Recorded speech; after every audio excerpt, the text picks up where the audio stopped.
Hi there. This video is for you if you want to feel more comfortable in your own skin and also in social situations. So, I'm going to be sharing through my own social anxiety journey, three things that I used to do to try and manage my social anxiety that didn't actually help, so that you can avoid doing it or kind of start to release those habits too. Because I wish that I'd known or had this level of awareness when I was younger. So, the reason why we want to look at what's not working is so that we can actually move our attention and our energy from those ineffective strategies toward building the inner skills and habits that are actually going to help you to feel more free and to ride the waves of anxiety rather than battling with it. So, a very brief history of me. I have always been shy as a child, an introvert, and during my teenage years, my shyness levels just went up and anxiety started to be more and more my experience. And, just a little example, there was this party that I went to, this little gathering of when I was like, I don't know, 15 or something. And I didn't know anyone at this gathering. I was with a new friend and we were all kind of sitting in a circle talking. Well, let's say we were talking, but I was actually just observing the whole thing. So I was just kind of, it was like I was watching tennis or something, just kind of observing people speak and just being really up in my head about like, oh my God, I don't know what to say. How are people perceiving me? And then I was like judging myself because I didn't know what to say. Just really awkward. And at the end or towards the end, someone actually did point out, like, you haven't said a word. And this was just an experience that has happened repeatedly over time. And, as I grew into like a young adult, being in meetings or team lunches and things like that, that same level of just being uncomfortable and the sense of, I don't know how to be, I can't just be because that's not enough. Like I need to figure out how to be in these interactions. So if that's you, then stay tuned for, three things that you should maybe be aware of that aren't helping you. So obviously this is uncomfortable and I've tried to manage it in different ways, as I'm sure you have. So the first thing that I tried to do was alcohol. So the idea was that, alcohol gives you confidence, then, I can just relax, I can be myself, I don't have to think so much. So I thought alcohol would help me loosen up, be more fun, be more chatty, be more confident. And in a way, it worked in that I did feel more confidence. I did feel a little bit more free to just be, on one hand, but on the other, it created this dependency where it was like, well, I've got to keep drinking, otherwise, like, I'm gonna start to just be boring and weird again. And so I just keep drinking. And then obviously, hangover the next day, and then feelings of like shame around like, oh my God, what did I do? What did I say? Like I was never really a terrible drunk, but I was a bit louder and, uninhibited in ways that maybe I should have been a little bit more inhibited. So that wasn't really working for me.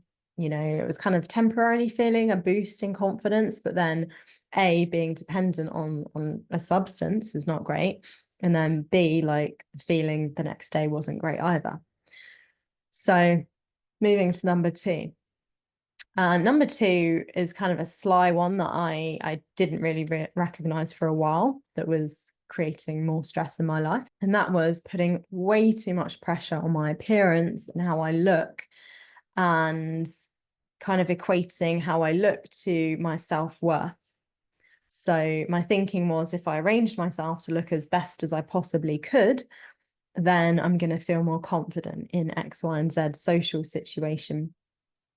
Now, to a degree, it's true that, if you put your best foot forward or whatever, it does help to elevate your mood. If, you've had a shower, you brush your teeth, your hair's looking okay, whatever. Um, so, I don't have a problem with, like, in general, putting an effort in your appearance. And, there's a sense of self-respect when you tidy yourself up, I guess. But the issue is the tying your self-worth to how you look, and this just put so much pressure on me finding the perfect outfit and having my makeup be spotless. So I would take ages to get dressed. And as I was getting dressed, I just feel this increasing sense of stress and anxiety. And, if there was an issue with my makeup or my hair or my outfit or whatever, it would stress me out even more. And also, as time went on, I was I was becoming late. And then it was like, not only am I stressing about how I look, how I'm going to be when I get there, but I'm also now stressing that I'm going to be late and what are people going to think. So I was just creating this kind of anxiety momentum before I'd even left the house. And so even if I did think I looked okay, I'd probably end up feeling really like starting off the evening or whatever the situation was, feeling very like wired and stressed and like activated. My nervous system was quite activated before I'd begun, and that just isn't a great start. And then if you're mixing it with number one, the whole alcohol thing, it just wasn't a great look. So that didn't work either. Okay. So what's number three? You probably tried it too, which is to avoid going out altogether. Now, sometimes this is okay because, I think if you have social anxiety, social situations are draining on your energy. And if you're also highly sensitive, like me, a highly sensitive person, that's a thing. So if you don't know what it is, Google it. Your energy levels are kind of key to your feeling of well-being. And so some situations where, let's say you've had a long day at work and maybe you didn't sleep well last night, and then you have this social thing that you've been invited to, if your battery is low, it's probably not going to it's probably going to be really hard to like just be okay in that situation. So I think it's important to be cognizant of our energy levels and know when it's okay to say no, to kind of take care of yourself.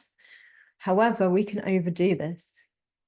And the issue is if we never let ourselves go out and, we're kind of in that comfort zone of just, familiarity of being at home or being with the people that you do know, we never get to kind of challenge the beliefs that we have about ourselves. So if we believe I'm not good at social situations, or I'm terrible at making conversation with new people, or, or new people don't tend to like me, or whatever the kind of narrative is in your mind, it's hard to challenge those thoughts when we don't step out of our comfort zone and we don't allow for new experiences to be had, because those new experiences, obviously, yes, if they don't go so well, they can reinforce our negative beliefs. But on the flip side, if we have positive experiences of socializing, that's going to help to challenge those negative beliefs and start to create new ones that feel good.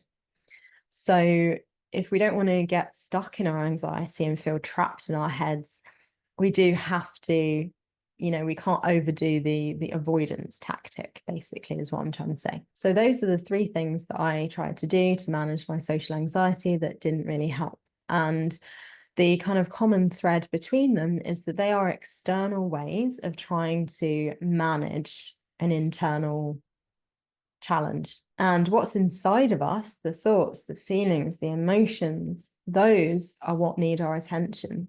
If we can learn to work with those thoughts and those feelings and those emotions, we can start to create a new relationship with our experience of those triggering situations and our experience of the anxiety itself. So I'll give you an analogy of a dirty shirt. So let's say you buy a shirt, it's a nice crisp white shirt, and then you get it dirty because you've used it and maybe you spilt some tea on it or something.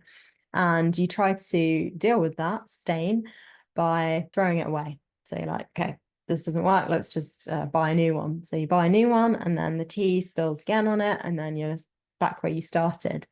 So the kind of throwing the shirt away is this external way of managing an internal situation. So the alternative is for you to learn how to work with the stain. So work the stain out. So figure out how to use a washing machine or whatever. And once you do that, that's going to empower you so that every time you find the stain on your shirt, you don't have to throw your freaking shirt away.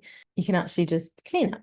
And then you got a nice clean shirt again. So if we learn to work with our experience, rather than trying to ignore it, trying to push it away, cover it up, be someone we're not, then we can actually find our way out of this issue. Now, lastly, before I wrap up, I just want to highlight the power of awareness here. So I'm not suggesting that if you do these things, that's it, you can't do them ever more. because that's not realistic. You know, our habits are wired in and they've been gaining momentum for a while. So it's going to take time for you to sort of release those habits. But awareness itself is really powerful. So are any of these familiar?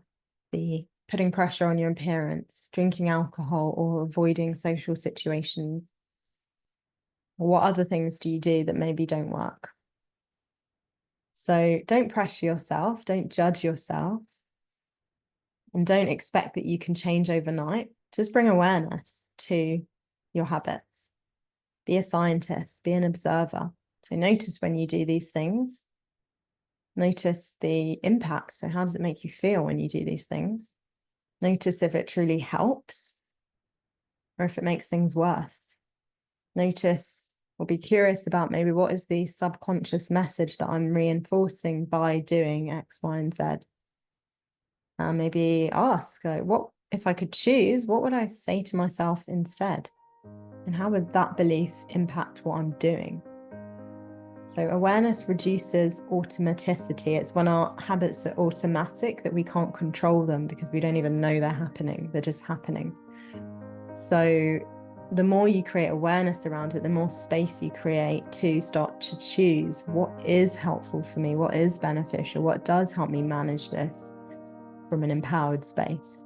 So the more aware you are, the more you can begin to break away from habits that just reinforce the experience that you don't want. Okay, so in the next video, I'm going to be explaining 3 things that actually do help. All right, so stay tuned for that. And if this video was helpful to you in any way, if you liked it, if you enjoyed it, then you know what to do. And please subscribe to my channel. All right, take care. Bye.